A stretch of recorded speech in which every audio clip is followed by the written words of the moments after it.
ফেসবুকে নতুন একটা আপডেট এসছে এআই রিলেটেড।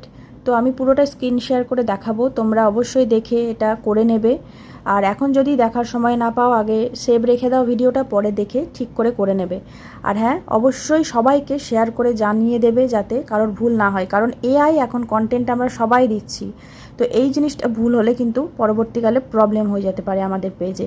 তো চলো আমি পুরোটা স্ক্রিন শেয়ার করে দেখাচ্ছি আমাদেরকে কি করতে হবে।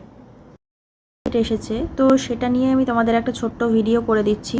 আমিও দেখলাম, তো ভাবলাম তোমাদেরকেও জানিয়ে দিই। তো দেখো, ফেসবুকে তোমরা নিজেদের আইডিটা ওপেন করবে। ওপেন করে হোম পেজে এসে যে মাথার ওপর তোমার পেন আইকন দেখতে পাবে, পেন আইকন দেখতে পেলে পেন আইকনে ক্লিক করবে। পেন আইকনে ক্লিক করলে এখানে সমস্ত তোমাদের ডিটেলসগুলো দেওয়া থাকে। যেটা তোমরা হাইড করতে চাও সেটা হাইড করে রাখবে, আর যেটা হাইড করতে চাও না সেটা পাবলিক থাকলো, যেটা অনলি মি সেটা তুমি শুধু দেখতে পাবে। তো এখানে দেখো মাথার উপরে ক্যাটাগরির ওখানে ডিজিটাল ক্রিয়েটারের নিচেই দেখো এআই ক্রিয়েটার বলে একটা নতুন এসেছে।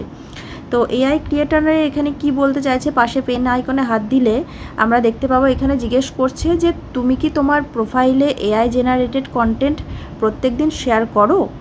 ঠিক আছে, প্রত্যেক দিন করো বা মাঝে মাঝে করো। যারা করো তারা অবশ্যই ইয়েস করবে। তো আমি এটা এখনও করিনি, সেজন্য আমি ইয়েস করব। করে নিচে সেভ আছে, সেভ করে দেবে। যারা একটাও এখনও পর্যন্ত করনি কোনো এআই কন্টেন্ট, মানে সে ভিডিও হোক বা ফটো, তাহলে তারা নো করবে। কিন্তু যারা একটা দুটো করেছো বা করো, তারা অবশ্যই ইয়েস করবে। কিন্তু করে নিচে দেখো, নিচে দেখবে সেভ আছে, তো সেভ করে দেবে। ব্যাস এইটুকুই কাজ আছে। এটা একটা নতুন আপডেট এসছে, সবাই চেক করে নিয়ে এটা অবশ্যই করবে।